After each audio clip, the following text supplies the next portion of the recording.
Don't forget the flame.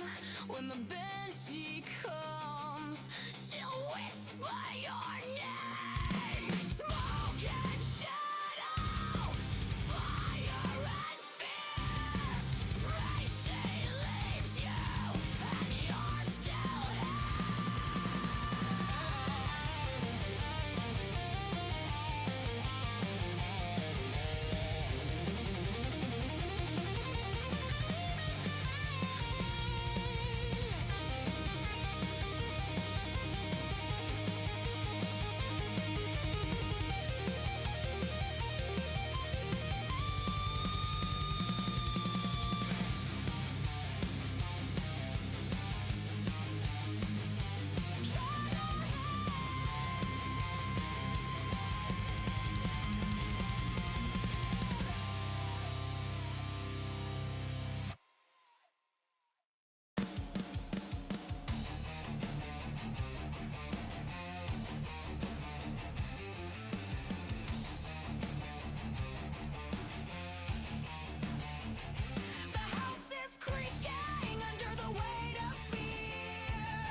Good morning, my friends, my family, my grubbins. Hello, Captain Omar. Yeah, that is an Omar.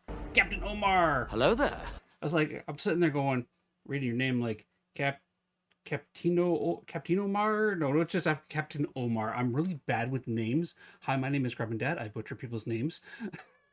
Welcome in, Captain Omar. Hello Welcome there. in, Natty. How you doing? Yeah. So, Captain, it's just Captain Omar. Perfect. I got it right.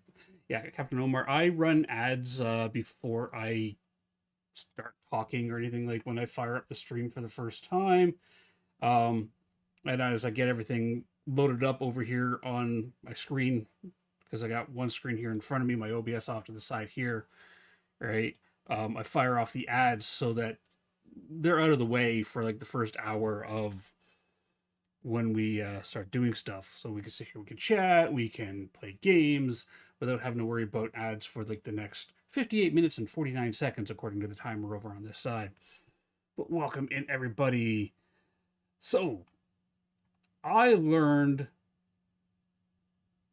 definitely smarter since it just before. Yeah, exactly. And to be fair, like I mean, I could sit there and I could hit go live, immediately start talking, but then as soon as I go live, Twitch will automatically run the ads within the first 5 minutes of me going live, on its own.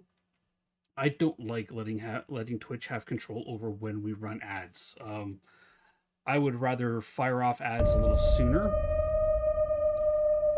Mem, welcome in, Mem and Raiders. Hi. Okay, I am now double parked, Mem. How was Small Spaces? It definitely looks like a fun and interesting game. Uh, when I was over there, I saw you rearranging cabinetry and stuff like that. Welcome in. Mem, you are amazing. You're awesome. Yeah, so tell me, I saw it was on Dare Drop. Were you doing a dare, Mem? And if you do need to raid and run, I totally understand. Let me know how the game was, please. It looks like it might actually be fun for, Militia Cat and the kids. You're not good at decorating, but you do enjoy decorating. I mean, I'm, I'm the same way. I love doing the decorating in video games. I'm really bad at it. I will say that I am also a horrible Minecraft builder. Then, of course, Militia Cat will come along and say, "Take a look at the stuff that he's made. He says he's horrible, but he's not." Yeah, Captain Omar, I appreciate you being here, my friend. I appreciate you being here. Quibble, welcome Hello in. there. Um, Mem Raiders, if you need to raid and run, I totally understand. However, if you want to stay a while and hang out, please, you are welcome to do so. My name is Grubbin Dad. I'm a horror variety streamer from Ontario and Canada. I play horror games. I make dad jokes. I don't apologize about it. And we have fun here. Um, my normal stream times are 10:30 a.m. to 2:30 p.m. Monday to Friday. Quibble, yeah, you have a fantastic day. I see that you're live over there. You did amazing on that Thay, by the way. That was a really hard challenge you just did. But yeah, if you guys need to raid and run, I completely understand that. But you are more than welcome to stay and hang out with us. I am just getting started. I actually just came off of my stream starting screen when you guys came in. So thank you very much, ma'am. That brought a bunch of joy to my day. Amazing. Dare drop and working towards completing the game. Yeah, I was looking at the dare drops and it looks interesting. I might have to look into that game because it looks like it'd be a fun like little, kind of cozy one-off type thing to play. Um, but yeah, so okay, here's my plans for today. Last night I was able to go in, be part of the other side insiders town hall. Now everybody in the community is invited to these things. It's not like you have to be somebody special and hoity-toity and all fancy to get an invite. They literally everybody is allowed in. If you play the other side, if you're on their Discord, you can join their what they like to call them the insiders town hall. You can do so much, and for people who are very creative. Oh, I've seen. Okay, yeah. So Militia Cat will just take that game and run with it like wildfire then, because she's amazingly creative, and with a woodworking and cabinetry design background that she's got, it's gonna be amazing. Um, but yeah, so last night at 9 o'clock Eastern, I missed the first half hour of it because I was busy dadding um, and getting stuff sorted out. They had their other side sneak preview insider meeting. They wanted community feedback on ideas for the Christmas event, upcoming fourth quarter content, and even a little bit of a peek into what's coming in the first quarter. So now, because a lot of that information was only available in that thing, so if it was like a FOMO thing. If you weren't there, you missed out. You missed out. I took some notes, and I'm here to share it with everybody else. Um, Also, Mem, I know that you play some horror games as well. I don't know if you're familiar with the Phasmophobia ghost guessing. I managed to modify the Phasmophobia ghost guessing Firebot game so that it now will work with any guessing game you could think of. You want to have it work with any type of game, video game you play where you have guesses and your audience guess. We could put that in. Yeah, I took it from okay, it's a great Phasmophobia tool to let's bring it up to the next level. And at the request of the amazing Natty, who is also in stream here, we added the repo monsters to it. So you can now do ghost guessing for repo monsters, and you can have your chat guess what repo monsters or what repo monster will show up. It only does one monster, right? Happy field trip day. Oh, is it field trip day, Ember? Yeah. So if you're interested in that, let me know. I'm looking I'm still doing some tweaking on it, some fine tuning. I've got some more improvements I want to make on it. I have version like 1.1 of the new version of Ghost Guessing available now. But I have ideas for after stream on how to bring version 1.2, which will have a better interface for or a better way of changing what game you want to play. And I did modify it so that now, if say we add another game, like I know Jinx, our amazing friend Jinx, likes to play Abnormality. Abnormality's got a bunch of ghosts in it, and if you wanted to guess what that ghost and Abnormality is, we can literally add the ghost list for Abnormality and the toggle, and it doesn't take long at all. I think the longest part of it is hand typing out all the ghosts for ghost names and coming up with aliases for them if you need to. Like the most that's the longest it takes now to add new games to ghost guessing. So it has. I had a developer epiphany yesterday. I had spent like a month and a half trying to make it work for the other side, and went, wait, 10 minutes before stream, type, hammered it out, boom, and then pushed it live like 2 minutes before I hit the go live button and tested it live on stream. Because what streamer doesn't do that, right? Congratulations on the third Ember. Hello there. Hello there. So yeah, I have notes on the upcoming The Other Side Christmas event. The three new maps that are coming out. Previews of stuff that's coming out in the first quarter for next year. Because they've divided up the year into the quarters. So we're coming out to the fourth quarter. I also know when the next patch is going to land and have an idea of what's in the next patch. And there's a lot of cool stuff coming for the other side. A lot of really cool things for quality of life things that the community has been asking for. Improvements. And not to spoil anything, but we're getting beards. Yeah, we're getting beards. The other side, beards are coming to the other side. Yes. As well as, hairstyles, but I don't have hair, so we're getting a bunch of stuff. So I'm gonna switch over to my desktop view here. You guys are gonna get a peek of, the madness that goes on behind the scenes here. And we're going to start off with their notes for the upcoming Christmas event and what I learned from it last night. All of this information, with the exception of some of the photos that I've got stashed aside, are available on their official Trello, which I will link to you guys in a second. So here's the official Trello for the other side. D is really good at keeping up on um, what's coming up, what they're testing, what they're doing. If you want to see what's happening, this is, the place to go. Hey, look, see, I'm a raider from Mem. I should probably close that window since I'm hearing myself again. There we go. But yeah, Mem, please do your post-stream care. I got excited. Thank you very much. Do your post-stream care. Grab yourself a drink. Grab yourself a snack. If you want to hang, keep hanging out, you're more than welcome to do so.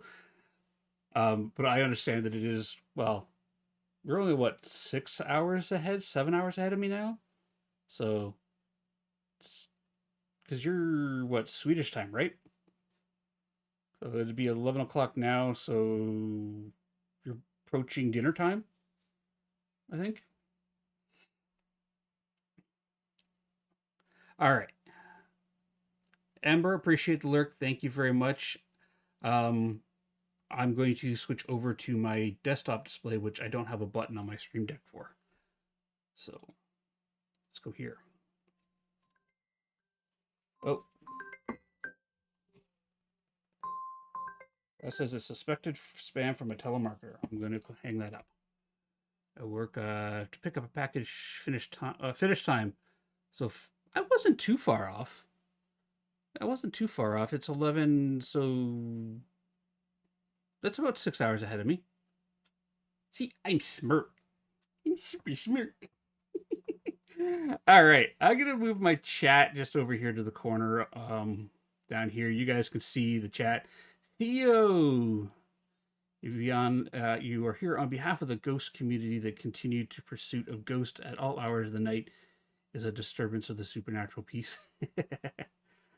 Welcome in, Theo. All right, so yes, last night at 9 o'clock Eastern time, the devs did their big community reveal. They have some ideas about the upcoming Christmas event that they want to do. Because because the other side is a horror game, and they want to maintain that horror element of the game, as well as I realized something here. Poor Melissa going to get nailed with double my voice in a second. There we go. Push to talk. They want to maintain that element of horror in the game, where the ghosts are actually scary, and going in and investigating a house is you going in and investigating a haunted location. Yeah, they have a Trello, Natty, and all this information is up there. I've got some photos that they gave out last night. I saved those, and a couple other notes of what they have coming up in the first quarter, which is not fully fleshed out on their Trello. But this is the Trello. So the Christmas event. They're going to do a Christmas event. It's not going to be as long as the Halloween one. It's not going to be a month-long thing. It's going to be, I think, 2 to 3 weeks in length. And they're going to go with the idea of kind of like the elf on a shelf in Christmas. So players will have a single elf furniture piece that plays down, like the candy bucket that we had for Halloween. You can go to other headquarters. You can receive candy canes and in return. So like that there. They're going to make it so that you can't mathematically min-max your way into completing, like getting all the collectibles, like you did with Halloween event, where if you went into somebody's lobby, you got exactly 2. You knew how many lobbies you had to go into to generate this. If you left yourself logged in overnight, you would generate like 300 candy over the course of night while you're sleeping. With the Halloween event, it's a randomized value between 1 and 3 now. So when you go into a lobby, the candy. So what we got here? So players will have an elf furniture piece. They should try to hide it, but are not required to. Kind of like the North American elf on the shelf thing, where the elf changes location every day. um, trend that's come out. It wasn't around when I was a kid. It's actually a relatively new one in the last, I think, 20 years, maybe less. It's so um, headquarter owners will not directly receive candy canes in return. Instead, they'll receive a Christmas present under the tree, which can be opened to receive their candy canes. The number of unopened presents left by players is capped in order to alleviate the AFK-ness. So one thing that they noticed and the community commented on was that a lot of players were just AFK for 24 hours plus in the game. They left their lobby open. They never actually played the game. You had level 1 players who fully unlocked all of the Halloween decorations without stepping foot in the game itself and playing. And I mean, I kind of felt that was a little weird because I liked the idea of going into the haunted houses and looking for the candy more so than jumping into other people's lobbies and going trick or treat. Now, there are some lobbies that I enjoyed going into, the ones that had, really well designed mazes, um, and they were really well decorated. Batman's lobby was actually a lot of fun because when he never left it AFK. His entire lobby was literally just a black cave, and his was more story and comedy narrative where he would pretend to be Batman lurking in the shadows. And in order to get your candy, you had to like interact with him as Batman, which was a lot of fun. And they actually gave him an award for interacting with the community in such a way. So I liked that aspect of the Halloween thing. I did not like the idea of going AFK. I mean, I went AFK myself when I was streaming other games or doing stuff around the house. I had my lobby open. So, it happens. But I like the idea that they're going to cap the number of unopened presents so that you can't just go AFK for 24, 72 hours and, rack up hundreds upon hundreds of candy. I do know that there are members of our community that do have some social anxiety issues, and going trick or treating or caroling, I guess we're going to call it caroling in this case, um, will be uncomfortable. But at the same time, we can also earn the candy canes by playing the missions. And they want to set it up so that I'm not entirely happy with this idea, and I voiced my concerns about it last night, and they did, acknowledge them. Um, if you are in a group with other players, you're going to get a group bonus for the candy canes you get on completing maps. Now, if you're a streamer like myself, like Natty, Mem, a bunch of us are streamers here. And you're streaming the other side and you're running solo missions, if you don't have somebody that's running with you, you're not going to get that group bonus, which means that it almost feels like you're being penalized, but you're not. You like it it's an awkward one. It's an awkward mechanic. I'm not happy with it. I voiced my concerns last night. We'll see what happens. I mean, on one hand, I like the idea. I love playing these types of games with friends. Right, going into a haunted location, playing the games, and getting scared with them or finding solving the ghost problem. Hello there. Is great with friends. Doing it solo can also be a lot of fun. I do enjoy playing some of the larger maps solo. So yeah, we're going to be candy canes similar to the Halloween mechanic. The developer HQs are going to be far and few between. Whereas in the Halloween one, they kind of had like a developer HQ open almost every day. So one of the mechanics that they are bringing forward with the next patch, and before we jump into this piece here, I'm going to break up my notes on the next patch. So coming out next week, yes, at the end of next week, we are getting, hello Diva, how you doing? Chris Thorndike, welcome in. We are getting a new map next week. We are getting Abaddon West. Abaddon West is a... Here, let's do this. Abaddon West is the St. Auritius Cemetery Conservatory.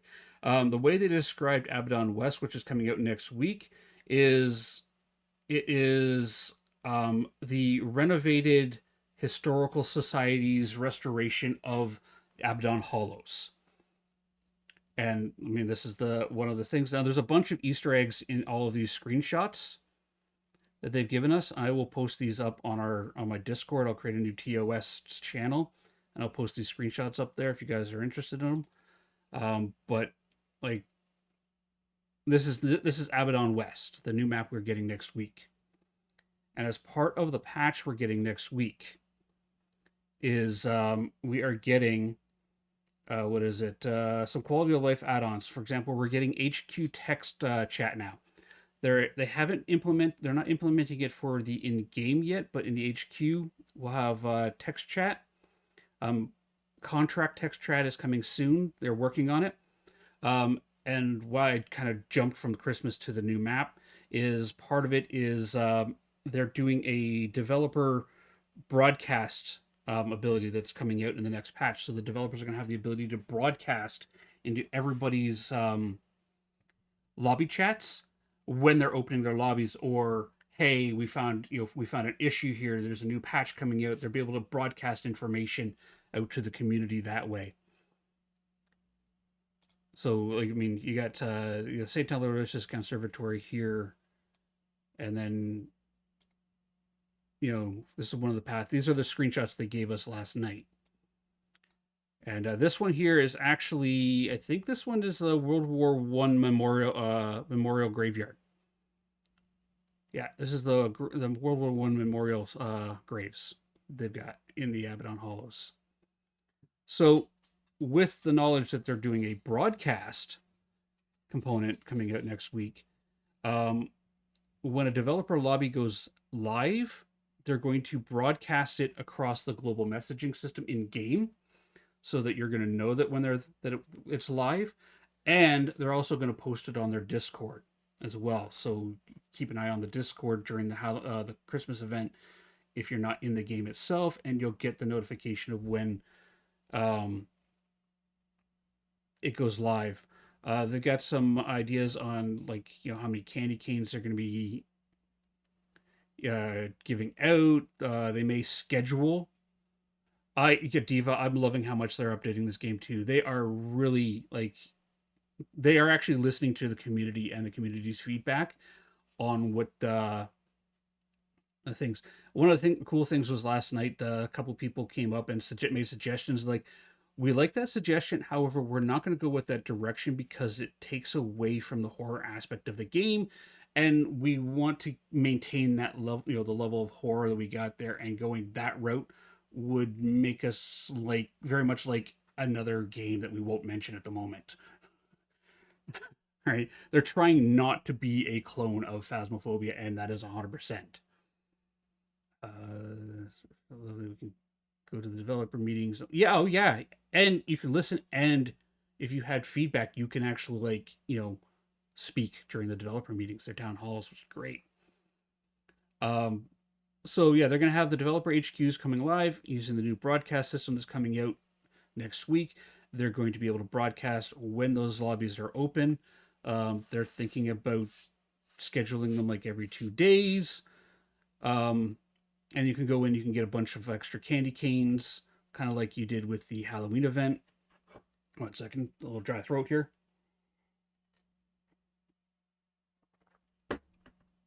And yeah, and then they may have an additional presence, they gave out extra pieces of furniture that we could get by going to the developer lobbies. One thing that they have clearly stated, and they made a point to very clearly state this and say with 100% certainty, in fact, that there's no confusion otherwise, they do not want to have a FOMO aspect of their game. They do not want, the Christmas event or the Halloween event or the Easter event to be a FOMO event where you feel that you must, grind the game for hundreds of hours in order to achieve um the goal of getting the Christmas items or Halloween items, the trophy. They don't want a FOMO element of the game. One individual, and the reason this came up is one individual suggested, hey, maybe we could have a rare ghost model with the ghost will change that to a rare ghost model where they appear as Krampus, and if we correctly identify or cleanse the ghost as Krampus, we get a rare piece of furniture for our lobbies. And D stepped up and said, no, we're not doing that. We don't want the FOMO element of the added to the game. We don't want it to be so that only a select few of lucky individuals based off of RNG is able to get a piece of furniture or a decoration for their base or a cosmetic or something along those lines, because that starts to create a divide in the community, and we do not want that. And I love that idea. The fact that they put their foot down and said, no, we're not going to make a FOMO event is amazing. Because there are some games out there that will put the FOMO element in there and they prey upon it, and then you got the people with the level 3 trophies who ground for thousands of hours versus those who got the level 1 trophies, and it's like, oh well, I see you only did that, ha ha ha, I got better than you. I'm like, but I have a life and 2 kids. I can't, I literally can't spend thousands of hours in a video game grinding out the same maps over and over again to get a fancy trophy. Like, I did that when in my youth, and I swore I would never do that again. So I love the fact that they're refusing to go down that route, and I hope they stick to their guns on that one, because that is a huge, huge thing right there. So they're also going to have in the contracts, they're going to have effigies to like the Christmas cannibal scarecrow. That are going to be well hidden around small straw effigies that are UV reactive. There was a request to make them hum, like, have some kind of like constant sound effect going on. And Foggy, who has auditory sensory issues, said, no, we're not doing that there. I have auditory sensory issues. We have members in our community who have auditory sensory issues, and other games that have put a constant noise or sound or jingling of bells or something along those lines that's constant, it triggers their auditory sensory issues. It means that they can't play and enjoy that game, and they have to stop. So they're not going to put a hum on it. However, they are going to make them UV reactive. When they say they're hidden around the place, they're not going to be like, oh my god, we have to tear the entire house apart trying to find this. They want us to find these things. They want us to find them. They want us to interact with them. So there are going to be small straw effigies that are UV reactive. While they're present, the ghost activity will be increased up all the way up to 200%, which increased interaction, increased hunt speed, hunt frequency, and the increased speed of a ghost, which means demons might actually be scary during a hunt, because demons right now are so slow you could just casually walk away from them. But I love that. They're like, oh yeah, that's a demon. How do you know that's a demon? I'm taking a casual stroll down the lane of the cemetery with a ghost behind me going, get back here, you youngin'! I'm an old demon! It's one of the things I love about the demon in this game, where they're aggressive, yes, but if you manage to play smart and avoid them, they're not dangerous in that regard, but they are dangerous. Yeah, well, they say they're going to increase the speed of the ghost, but they're not looking at like making them super fast, from my understanding. And keep in mind that a lot of these things are currently up for change, right? So if the community really goes, hey, you know what, the ghosts are too fast. We've had like 4 effigies on there where we hit that 200% there. The ghosts were so fast we couldn't avoid them or escape the hunt because they were moving so fast. These devs, and I know the fact that like D and them will listen, they will most likely reduce that speed down because they can fine tune it if the community comes back and says, whoa, they're too fast. Let's dial it back a couple steps. They're too fast. Let's go. There's Gwen. How you doing? Welcome in.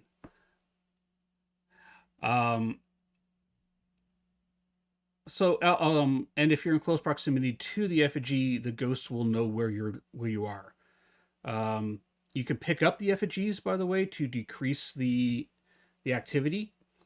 And players in the contract are going to receive extra candy canes for each effigy removed. So they're like the candy buckets. Think of them as the candy buckets that we had at Halloween, right? Except now the candy buckets, the more the more that they're all on the map, right? The more the ghost is going to hunt, the more it's going to interact, the faster it's going to be. And as we collect those candy buckets, it's going to go back down to a normal ghost because we're taking away that supernatural power that's been infused into the house or, cemetery or apartment building. They haven't set the number there. Like all the numbers are currently, they haven't like put them into, they haven't set the actual numbers for all this stuff. So it's all, it's up, up for change. This is the one I'm not a big fan of, the contract bonus. Because if you play solo, right, then you're not going to get the bonus candy canes for completing successful contracts.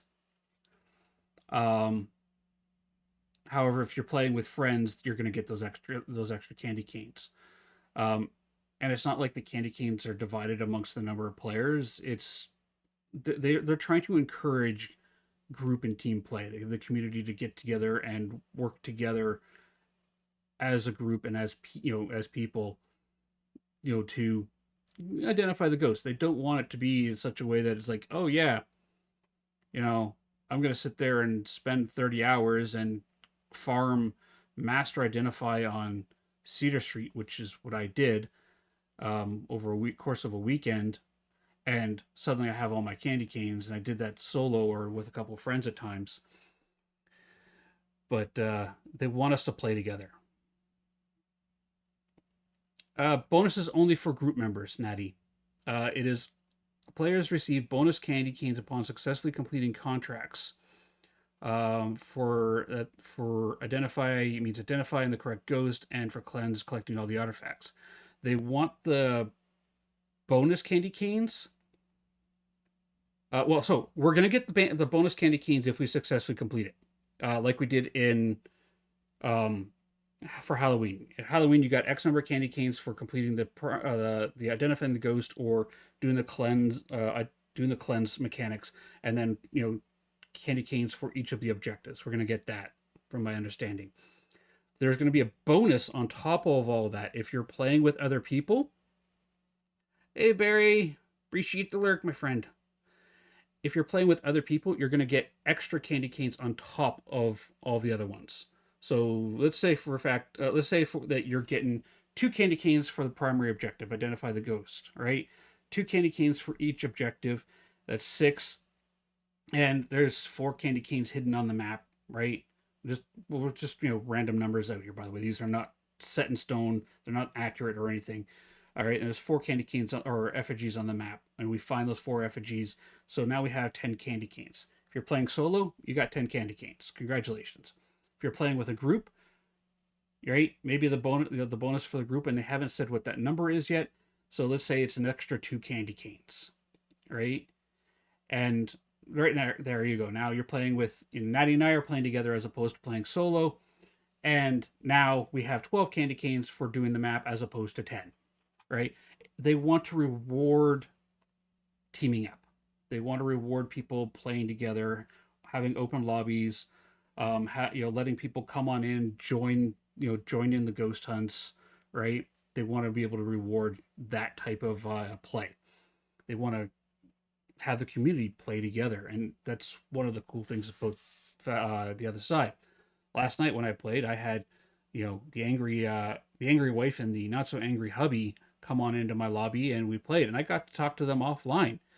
Turns out he's deployed, and they use the other side to, you know, as a way to do something together because he's in active deployment at the moment, and she's back at home. So they play the other side together, and she's actually a really nice person.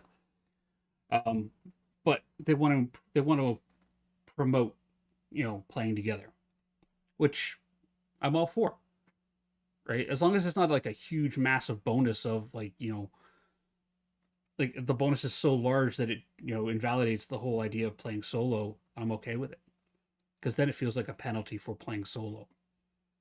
Because there are times where I just don't want to play with people. I want to go into my private lobby and just play, right? Yeah, you got to play together to get that candy. That's right. Unlockables, you get what you get. Foggy has come out and said, you're going to get what you guys are going to get. I'm not going to give into, hey, can we have this? Hey, can we have that? Like what happened with the Halloween event. The Halloween event, they learned a lot of lessons on how to manage themselves as well as to work with the community and set expectations. Um, they weren't, you know, it was the very first event that they did like this, and it was a huge success. However, there were people like, oh, hey, those fancy purple lanterns that you got at the plantation? Can we have those? Can we have the giant skeleton? Can we get this? Can we get this rug? Right? I would love to have that in my lobby. And they bowed to a lot of those requests, which was great. But at the same time, it meant that they weren't able to focus on some of the other bugs as quickly as they needed to. So you get what you get. Is what they're saying. Um, Players can visit Christmas event shop and exchange a certain amount of candy canes for a Christmas present. Will contain a random, not yet unlocked item from the items pool. So it's not like you can pick and choose. The present will be added to the Christmas tree's inventory and opened inside the Christmas tree UI. So you can spend the candy canes, you get the presents, they go into the Christmas tree UI, and you open them from there, and you get a random piece of furniture from the Christmas event. So, I mean, there's that bit of random there, but it is a guaranteed piece, a guaranteed item that uh, you think you've been mem handled and thrown here? Yes, Jinx, you were mem handled. Welcome in, my friend.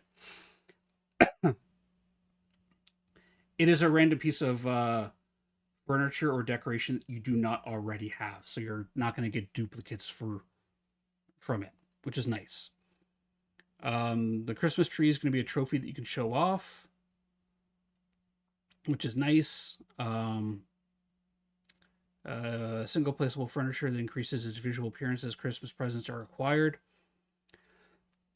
Excuse me. During the event, the tree can be interacted with to display UI to open any stored presents.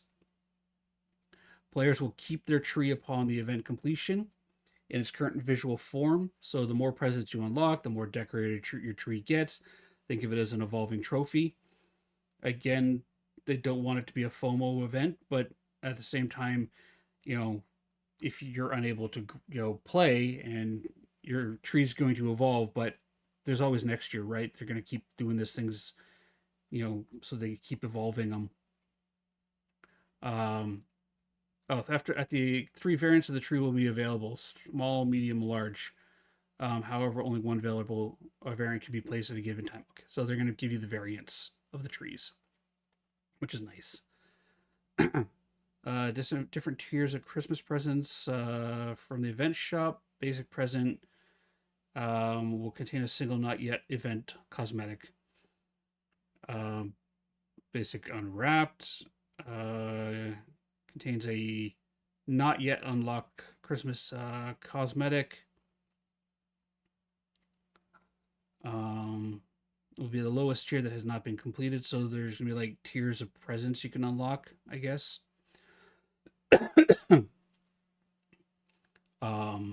And there are the various things there. I mean, this part here's got a bit of a FOMO feel to it, but at the same time, I'm not. I missed this part of the meeting, so I'm not sure how they ironed this out.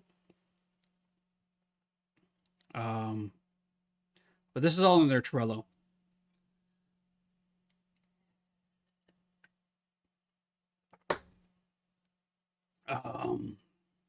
If a guaranteed event cosmetic is inapplicable to the player already unlocking, all event items for that tier unlock a random for the next tier.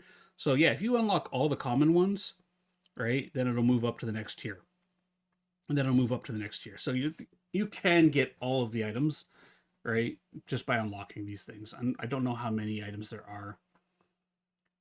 Contains 3 items in it. Maybe a super rare chance to receive 4. Again, I missed this part of the meeting.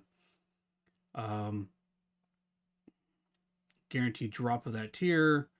So if they're thinking something like money, you can get money from unlocking it, XP boosts, equipment coupons. Excuse me, jeez. I got some dry throat going on here. It's really bad.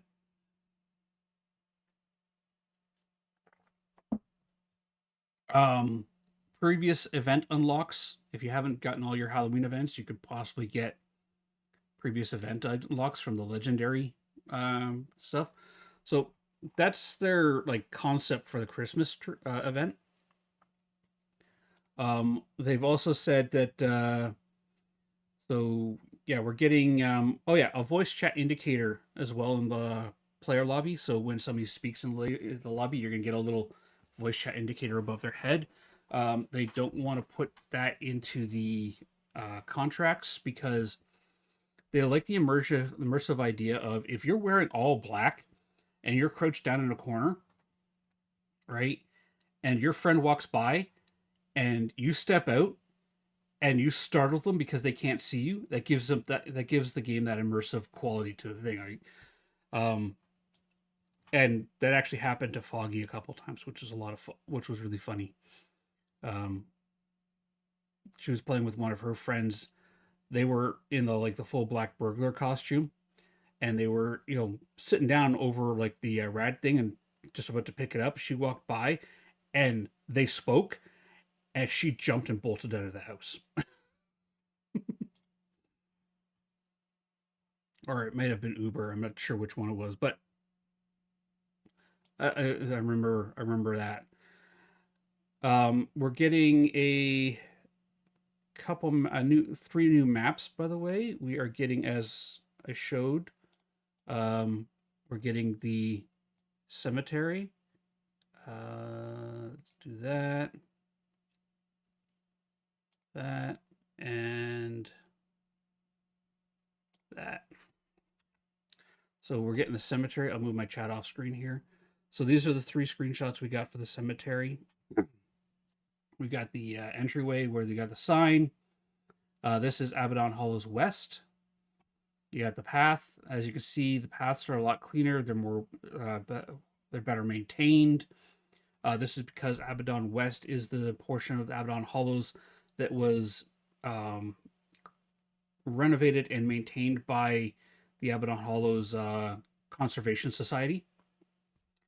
And then you got the World War I memorial grave sites over here. There are some Easter eggs in this. The 3 new maps are connected to each other in a way. So yeah, we've got, this is Abaddon Hollows. Let's close these out. And then they are going to be releasing this is the only picture we have of the I want to open this in photos. This is the only picture we have of what the orphanage is going to look like. This is based off of the Burmese orphanage, which is a real location. This is a photo of the Burmese orphanage, but they based the map off of this orphanage, and it is going to be a rundown, abandoned orphanage. It is connected to Abaddon Hollows, because Sister Abigail, like the nuns during World War One and other times of whatnot, the nuns took care of the children, so it is still very much connected to Abaddon Hollows. In fact, there is a grave site in Abaddon Hollows West where they have the children's graves and you can find the grave of Sister Abigail herself, the ghost that haunts Abaddon Hollows. You can find her gravesite, which is really cool. This is the only idea of what we have of what the orphanage is going to look like. However, we are getting an apartment building. There we go. We'll start off with this. This one here is called 317 Aspen Heights. It is a kind of a snow-themed map. This is the exterior location of thing. It is like a small multi-unit dwelling, so a small apartment. And these are some of the rooms that they've gotten them. Like, we've got this nice clean living room. Looks like somebody's living in it, which I like. And then we come down here, and there's looks like an area that is, under renovation. You got the exposed drywall, the tarping over the counters, cloth covered table, the work lights, the construction hat, right? You even got a power drill right there, right? So this area is under renovation. The floorboards, looks like they're redoing the floorboards because you got the new ones over here, the old ones here. So we've got this, and then if we continue into it, you've got what appears to be like a little study where you got, I really hope the ghost can't pick these up and shoot them at us. Looks like hunting rifles and shotguns with some ammunition just kind of laying about. A couple of trophies on the wall. Ventilation. Little desk, right? This is all in this one apartment building. And again, I'll upload these all to my Discord at the end of the stream so that you guys can you grab them if you want to. And then it gets darker. Down in the basement, you have this. And I'm not quite sure what to make of it, but it looks like something horrible went on here. All right, you got the chains on the wall, the hopscotch, the colorings on the wall there, the chalk, the bed. Looks like a one-way mirror on the other side with an intercom system. Looks suitably creepy and very dark. And then we go to a bathroom. By the way, they have said that they are not going to make the toilets flush. I said that's kind of weird. And they don't need to flush. But the toilets will never flush in this game.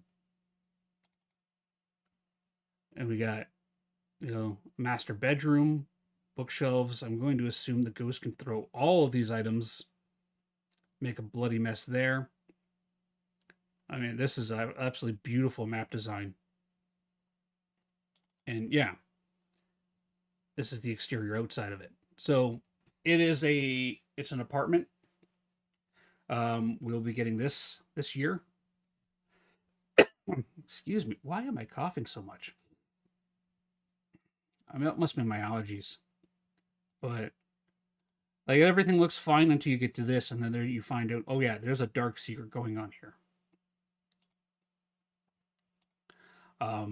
Other questions that were asked were, will the ghost ever change rooms? And they said no.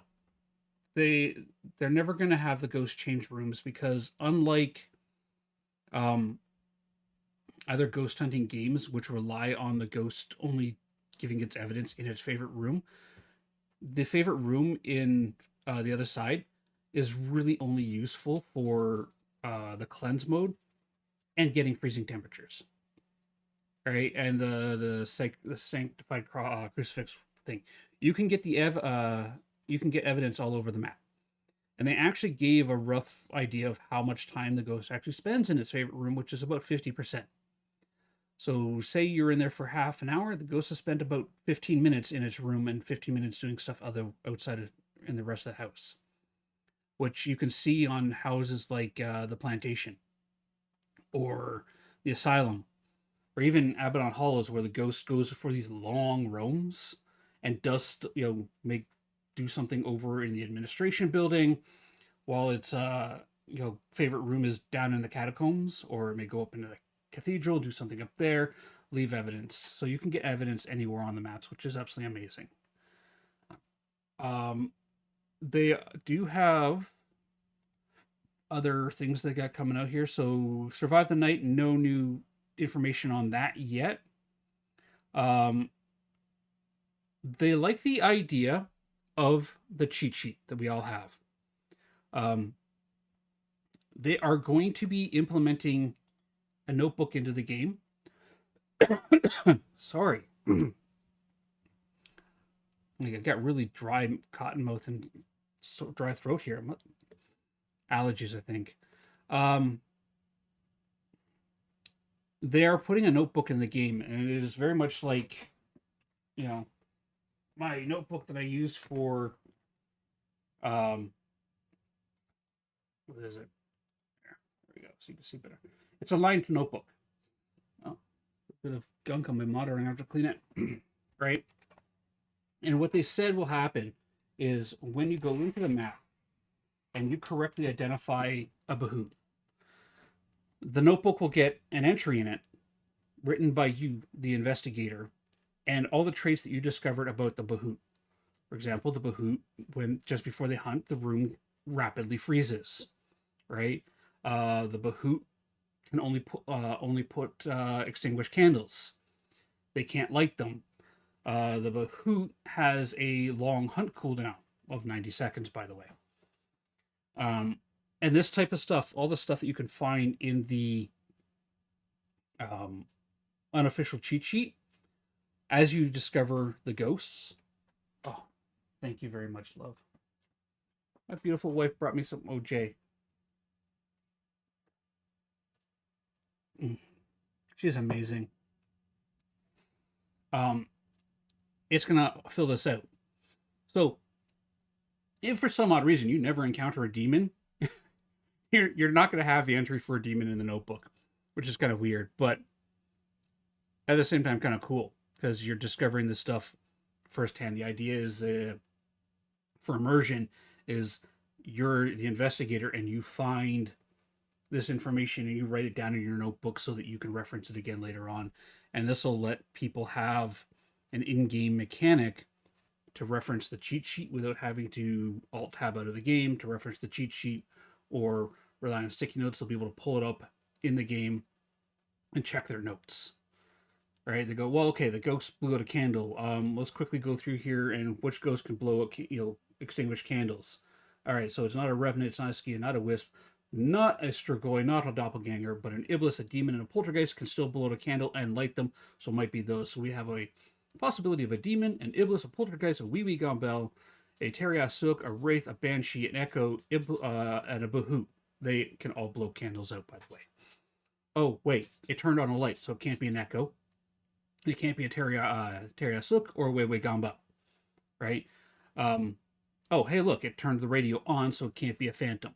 These are all things that are available in the cheat sheet, and these are all information that should be coming available in the behaviors notebook as you find it, as well as finding the lore about the ghosts. Yes, they're putting lore into the game, which is amazing. Absolutely amazing the fact that they are actively putting lore in the game and they want to continue putting lore in the game. If something doesn't fit with the lore, they're not going to do it. Other quality of life updates that they got going on here. So, yeah, we're going to get the Aspen Heights, which is a small map. There's going to be the Orphanage, which is going to be another map. We're getting Abaddon West next week with the HQ text chat, the dev broadcast abilities, and the HQ voice chat indicator. Coming out in farther into fourth quarter by the end of the year. They are going to be, we'll have all three maps by the end of the year. But we're also getting a prestige system. And if you notice in the title of my stream, TOS News and the Road to Level 1000, the way they describe the prestige system works is every 100 levels you can prestige, there's going to be 15 prestiges available. The prestiges are going to have some kind of unlockable thing that you can display in your HQ, or possibly a cosmetic item that you can wear, like a hoodie or something. They didn't give too much information on that. but we're going to get a prestige system. If you are over level 300, right, at this moment, say you are level 350, when the prestige system unlocks, you are going to be able to prestige 3 times right away. And that's it. You could be level 1,500, right, which would give you all 15 prestiges, and you will only be able to, right out of the gate, as soon as the prestige system launches, prestige up to level 3. Your experience is going to reset. They are still trying to figure out if they're going to do a cash, like a money reset, or they're just going to go, okay, we're going to take a percentage of the money for the prestige. Oh, okay. They're going to take a percentage of the money for the prestige, or they're going to, you know, just leave the money alone, because money is just how you buy cosmetics and equipment, right? So they haven't figured that part out, and when they do, they'll give us the information on it.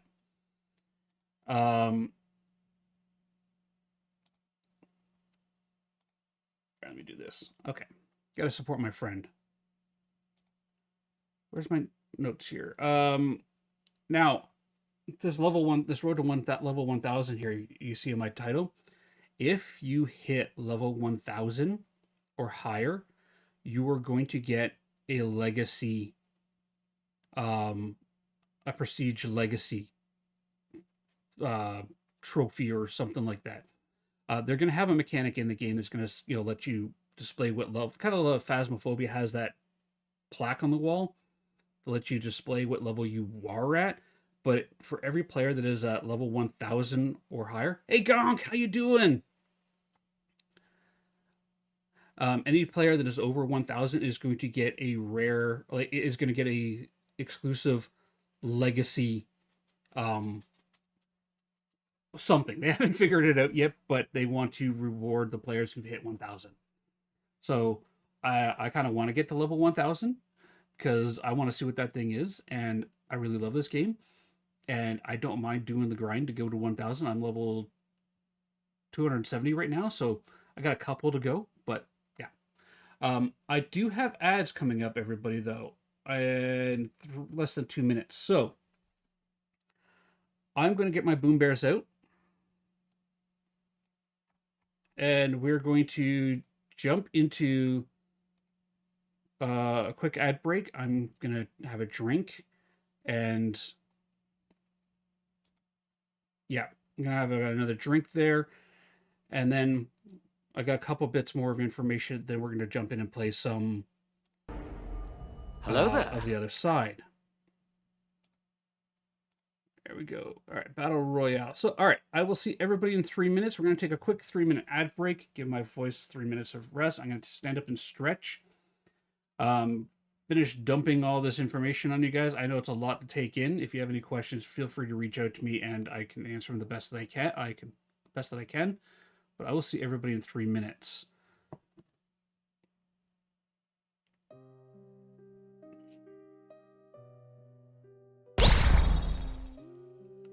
Exclamation join to get your bear into the battle.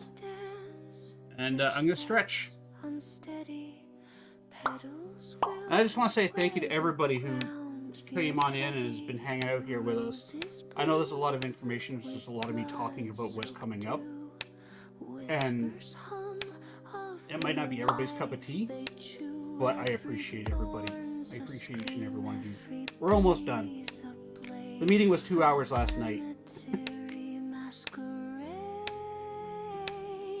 Lanterns flicker, souls they barter. In the garden, screams grow sharper. Welcome to Ember's Rose Garden, where ghosts roam, hearts harden.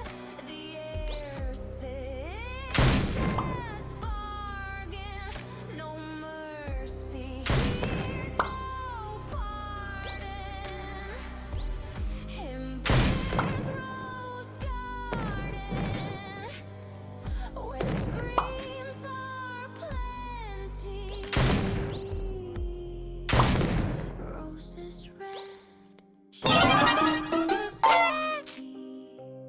Natty, congratulations on the win with full hearts. That's impressive.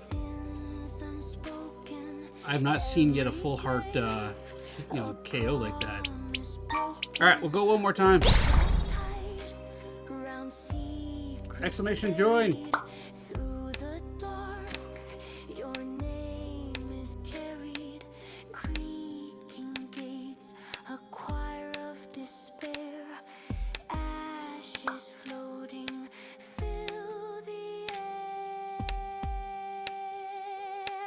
Crows in the rafters, their cries align, shredded cords cut through the spine, rap lines spit like venom tide, ghosts in the corner, not to the fight, roses whisper, you're next to fall, in this cursed garden, hear the call. Welcome to Ember's Rose Garden, where ghosts roam, hearts harden, the air's thick, death's bargain, no mercy here, no pardon. Ember's Rose Garden, where screams are plenty, roses red, shadows empty. The blood moonlight shines with the glistening.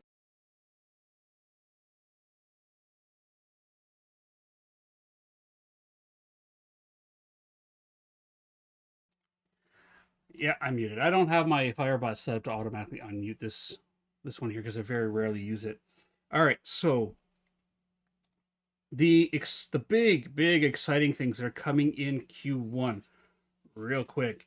Have you ever wanted to sit on a chair or the couch in your HQ? You ever wanted to position a chair just right so sitting at the dining room table and you can put some of those lovely snacks at it, have a seat and make it look like you're actually interacting with your furniture as opposed to it just being a pretty decoration that sits there and gets in your way while you're trying to get to your laptop? Coming in Q1, we're going to be able to sit on furniture in our HQ. We're going to be able to interact with our furniture coming in Q1. Oh, I don't know. Have you ever wanted to put a coffee table on top of a couch? Or, well, actually, yes, I do want to put a coffee table on top of my couch at one point. If you ever want to put a coffee table on top of a carpet, they're fixing the collision boxes so that you can put furniture on top of carpets now. So you can actually, put those carpets underneath stuff and opens up a whole slew of decoration ideas for your base. They're also adding emotes to the game so that you'll be able to do stuff like wave and emote, right? While you're playing, so they're adding some emotes to it that's coming in Q1. The progressions, the prestige system isn't coming until next year. That is a Q1 target right now. So, yeah, I mean that's. Sorry, the prestige is coming at the end of December. At the end of December, that's my notes here. End of December. So by the end of December, you're gonna be able to prestige. So next year we'll be starting off with prestige 1, 2, 3, level 1 to 100, things like that. Cosmetics. Apparently D is sitting on a whole bunch of cosmetics that they're going to be releasing. They've worked out some partnerships with actual clothing company, like clothing lines, that have given them permission to use their clothing designs in game. So that's coming. They are working on adding more variety to the character models, so it's not just going to be, you know, white guy and white gal. You're going to be able to create a character of, you know, ethnicity, of different height. You're going to have different male and female skins that are going to be available, as well as, you know, cosmetics. And they're not going to go the route of just the slider for color or skin color. Yeah, we got a little slider that's our skin color, right? They don't want to go that route there. They're because that becomes it can become offensive, right? Um, so they're working on that, and they're being very careful to work on it in such a way that it feels inclusive, that it feels accessible, that, you know, you can feel like you're being represented without actually being mocked. Unlike some other games where it's literally a slider and you can have, you know, the abyssal black character, or the, you know, so white that the light reflects off of your skin white character, if you go to the opposite ends of those color sliders um, in the game. We're going to be getting beards, as I said at the very start. We're definitely getting beards. We're getting new hairstyles. Um, a whole bunch of cosmetics are coming to the game, which is going to be exciting. So, as far as the big question, when are we getting video cameras? That's coming out with Survive the Night, which will have the military bunker map. That has no release date yet. They're going to update the UV textures because on cleanse missions, it's some people have a hard time telling between UV1 and UV2, so they're going to make it easier to identify UV1 and UV2.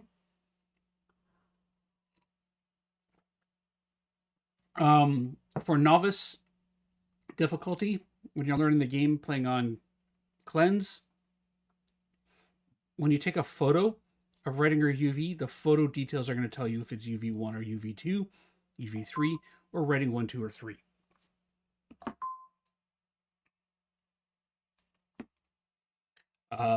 They're constantly tweaking with the Obsidian Shield, trying to make it, you know, better, more viable for use. Um, and yes, we will get the ability to pick up stuff and throw it in game.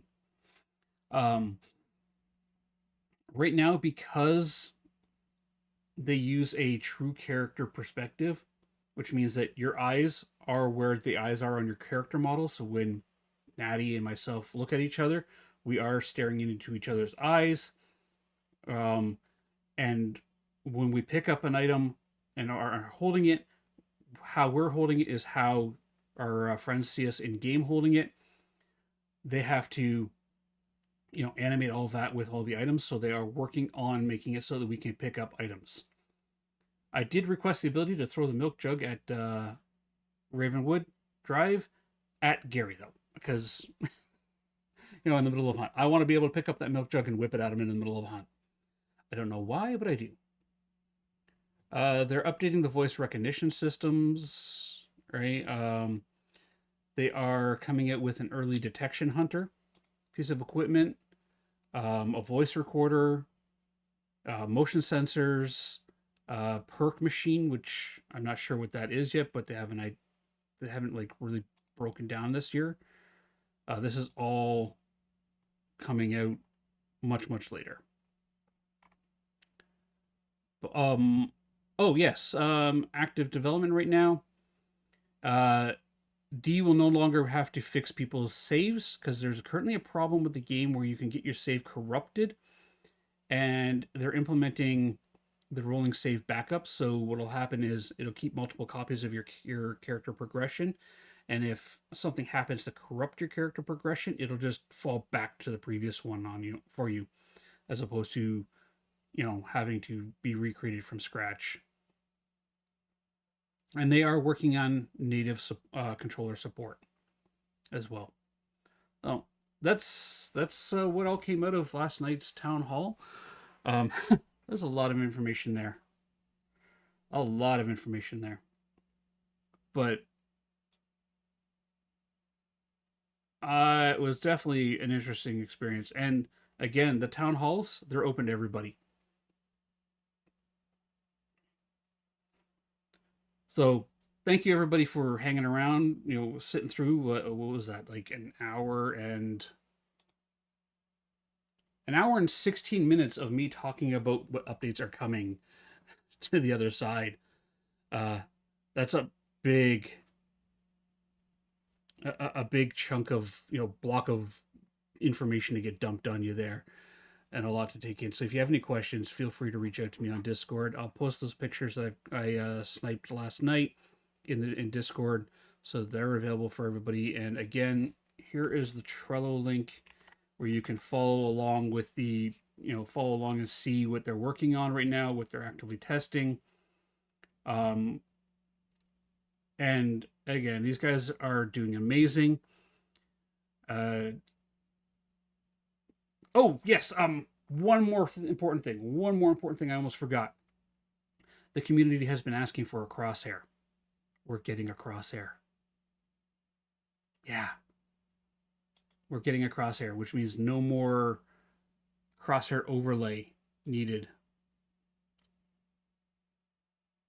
Right? Some of us have been using an overlay that'll put a crosshair on the screen for us, so we can actually see where the middle of the screen is. But we're getting a crosshair now, which is great. All right, I'm going to open up the other side now, and I'm actually going to play some games. I'm going to have an open lobby, which means that if anybody wants to hop in, they can. Also, let me think here. Yeah, again, I've updated the ghost guessing game that everybody uses for Phasmophobia. It is now modular, so that we can now add other games to it. I have added the other side to it, and Natty requested Repo being added to it. So Ghost Guessing now supports Repo, the other side, and Phasmophobia. I do have some more tweaks that I want to make to it so that the toggle function is better. But we do have Ghost Guessing, which I'm going to set now. So,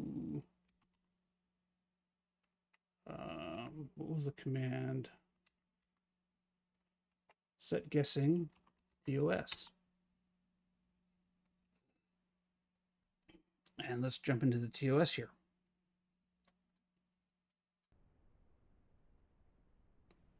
Tarot deck is now active and live, everybody. Okay. That's not working right. That graphic overlay, ignore it. That should be something else. Commands. Oh, I know. I forgot to change that command. Give me a second here. Here, edit. I want to go down to conditional effects. Do this. I want to do TOS. Here, you know what? I'll do this live so you guys can see how I fix it. Give me a second. Desktop display. Hey, Dark Skull Spike, how you doing? We're gonna fix my ghost guessing command real quick. All right, so I've got preset effect list. If I go into ghost guessing thing, I go here, click this. I want this value there because I couldn't remember what it was. And then I go to my commands, and I go to start guessing. I go edit. We're going to play some of the other side in a second. I'm just fixing my thing here. I do this, and I change that to that, and I change that to TOS, and I do that, and I save that, which should now automatically trigger the right graphic.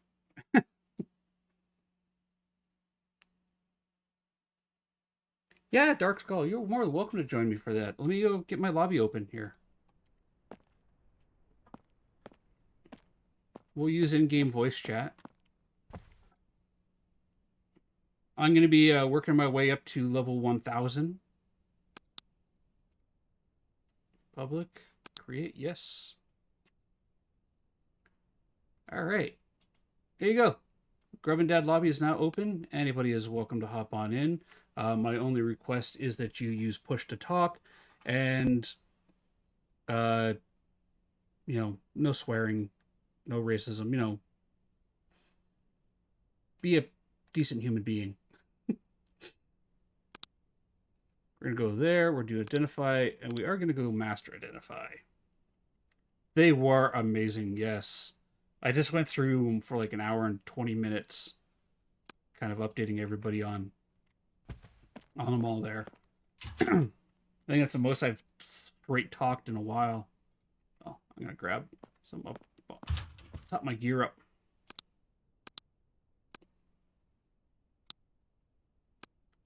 Threaded Reality, by the way, is going to be coming to us soon, and it's going to have a bunch of cosmetics in it. All right, so I need to grab one of those, and then 3 of these. 1, 2, 3. The devs on this game are doing an amazing job. Like, they are doing their best thing. Oh yeah, that reminds me. They're gonna remove the progression lock on having 6 people in your lobby now, being able to take 6 people with you. So you're no longer going to be like you're no longer going to be that you must own the box truck in order to have 6 people. They're going to be fixing it so that a level 1 character can have a lobby and 5 of their friends, which is also pretty cool.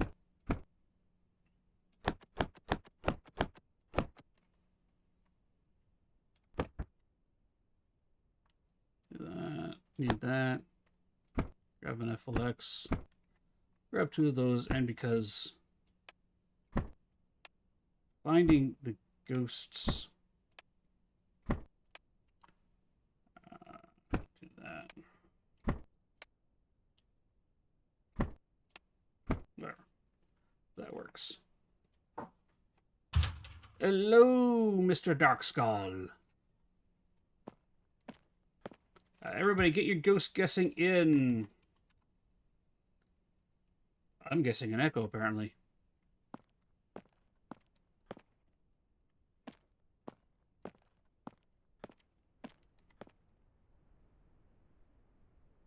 Oh, we're going for a demon. Exclamation G tarot. Going for the tarot and the demon, eh?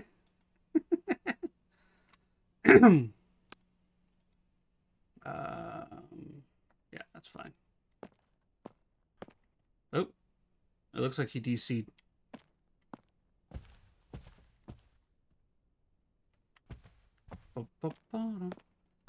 So yeah, all the decorations that you got from Halloween you're gonna keep them, but they're gonna be adding a whole bunch more stuff. It's gonna be great. Ooh, a Stunfisk. What do you mean I don't have those? Let's buy those. There we go.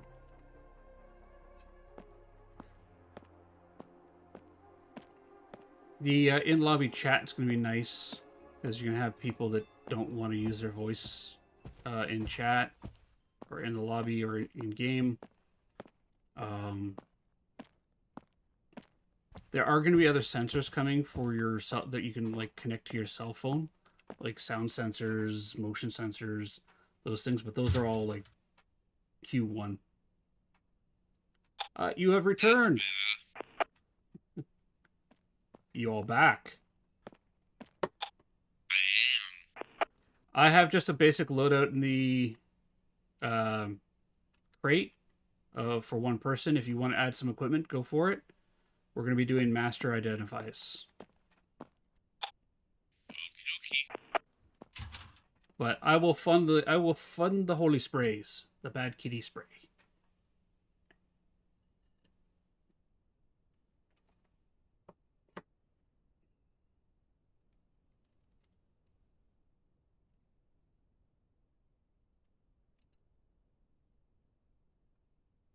Hey, I got the Sunfisk. Those things are really creepy looking Pokemon. Like when I initially saw them, I was like, why does it look like a footprint with teeth?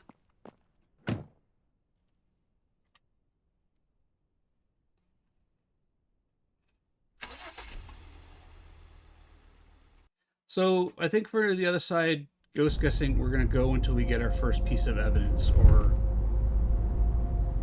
I go, this is not a blank because it has done something. Which could be, you know, you didn't see the catch come through? Oh, is your chat connecting, not connecting? All right, let's grab that. I'm going to grab the noisy makers. Do that. Okay. All right, we are at 10. We're at Ravenwood Crescent here. We're going to investigate Gary, the clown. I really should dig up the lore on these guys. All right. The only lights I'm turning on are these ones.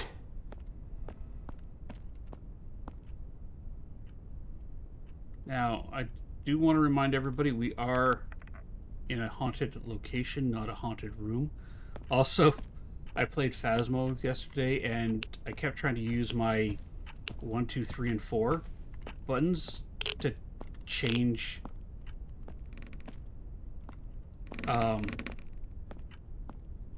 my equipment. It nearly got me killed a couple times. So like, oh no, smudge! I gotta get my smudge up. All right, that was my first piece of equipment. I'm hitting 1. No, wait, I gotta hit Q.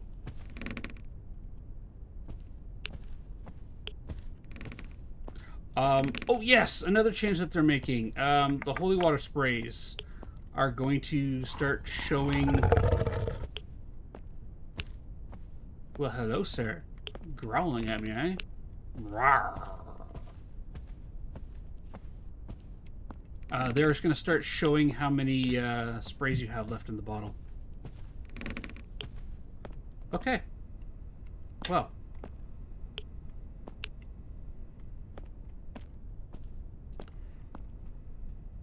Gary's in the back bathroom.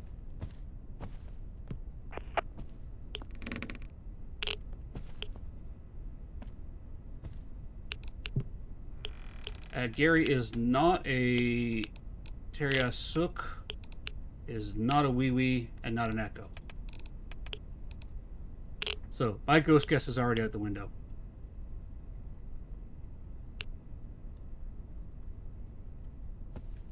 Throw that down. Throw that down.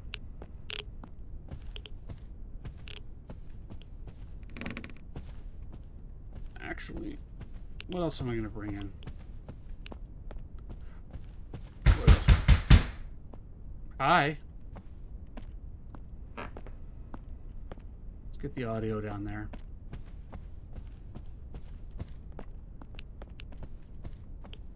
Oh, also turns on lights. Yeah, we got the turned on light bit. Never mind.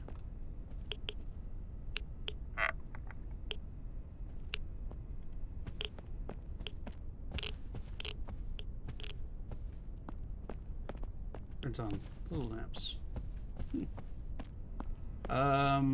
Could be a wisp. Wisps just keep turning the lights on and all over the place. So if it turns off any lights, then we know. If it turns off a light, it's not a wisp. But right now, my leaning is towards a wisp without evidence. Let's get that in there. Let's grab that and that now.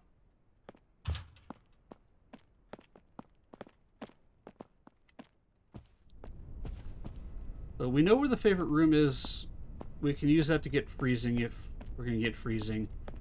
Otherwise, if I had like my EMF or Geiger with me. Oh, okay, turns on radios. Slams doors in my face. Not a Tantalus. Not a Phantom. Not a Tantalus or a Phantom.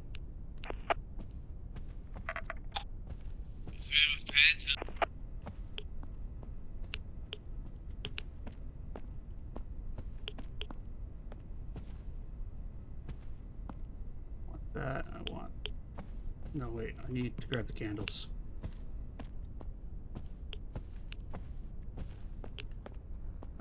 Let's grab that candle.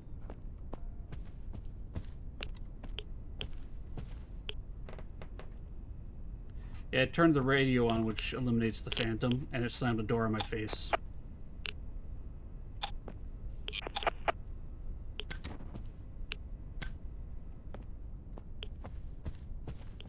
I'm gonna go grab the other free candle in this house.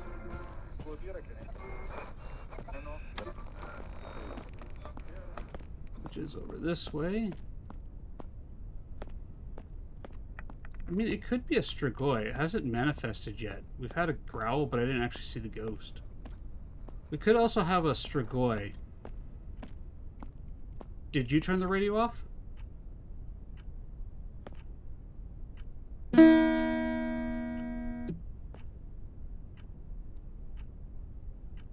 Okay. He's not answering.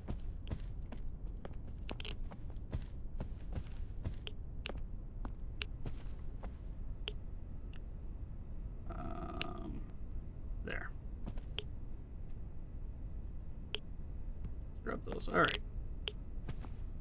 Oh, lights, candles. Okay, so lights, candles. That would eliminate the Wraith, the Banshee, the Bahoot,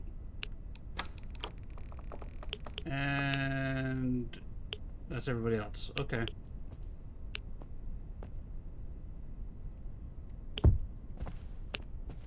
So it could still be a Strigoi.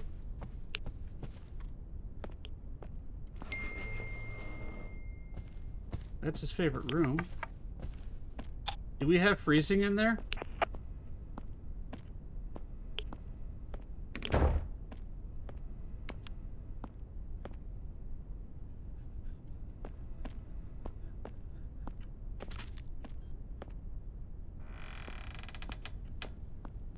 Okay, he's dead. Hello, DJ. How you doing?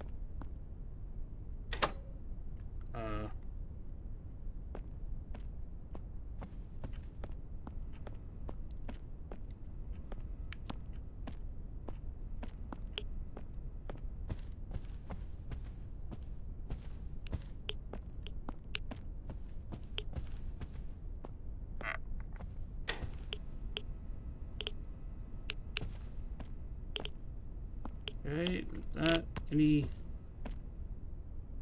Where's the UV? Where'd the UV go?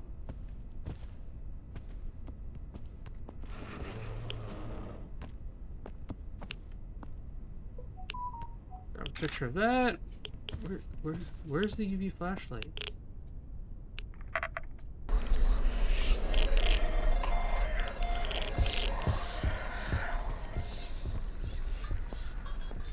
Okay, what do we got going on here? Gary, come on.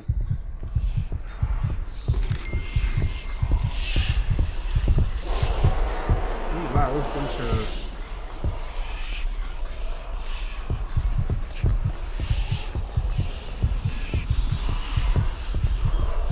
Oh, you're fast. 1, 1,000, 2, 1,000, 3, 1,000, 4, 1,000, 5, 1,000.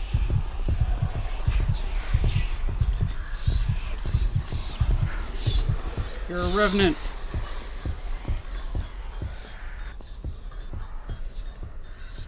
You're a revenant.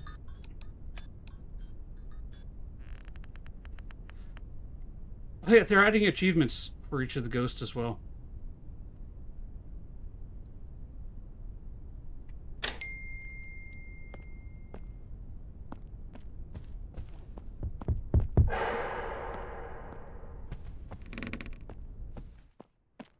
So a revenant can light candles. Reason why I say it's a revenant is my stamina was zeroing out real fast. A revenant, when they're close to you, will eat your stamina.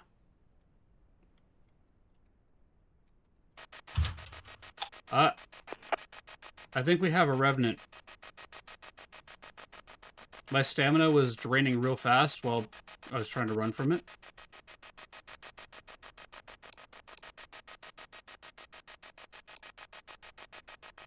I don't know if you're here or you're elsewhere, but...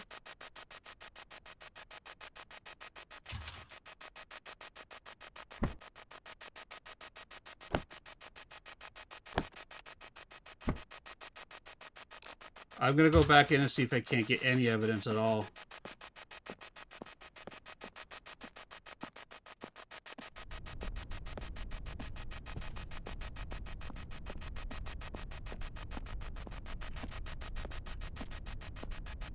Yeah. Gotta be a rev, right?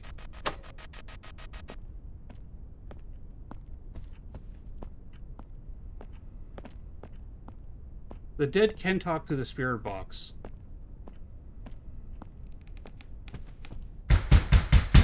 Hello, Ghosty. Do we have writing? We have writing.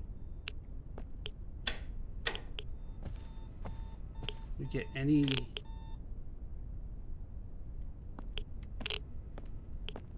The writing gives us...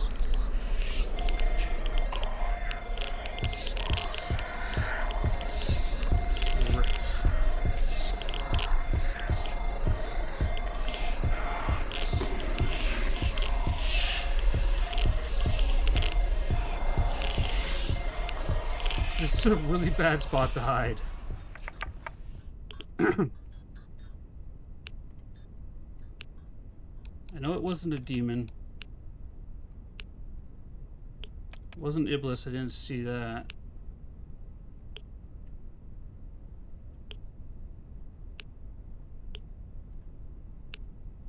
Let's wait for the lights to go out. Do, do, do, do, do.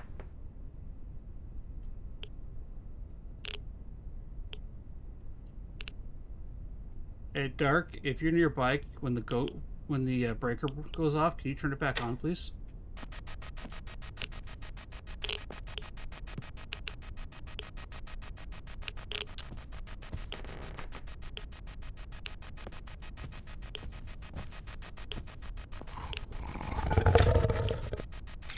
Okay, so you're not a Strigoi. Leading me more and more to you being a Rev.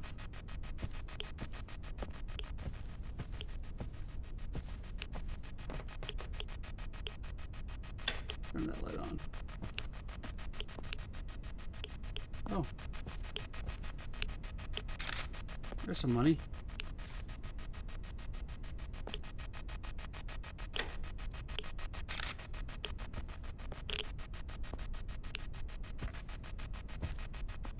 What light did you just touch?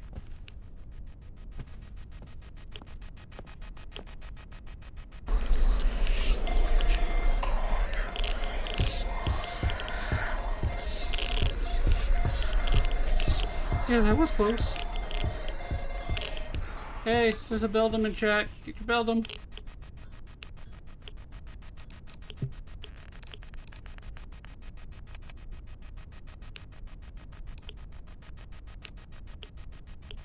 Radio and EMF. No audio.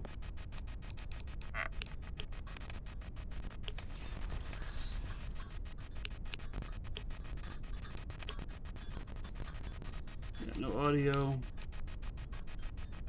If we don't have freezing, then I'm gonna go with the Revenant. Ready? Yeah, no freezing. Alright, Dark. Thank you for turning the breaker back on. I'm leaving with the Revenant.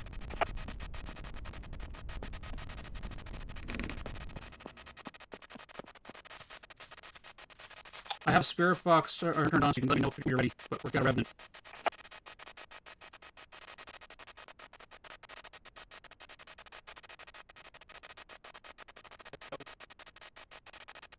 Spirit Box is such a useful tool. See, am I right? Am I right? Do we have a Revenant?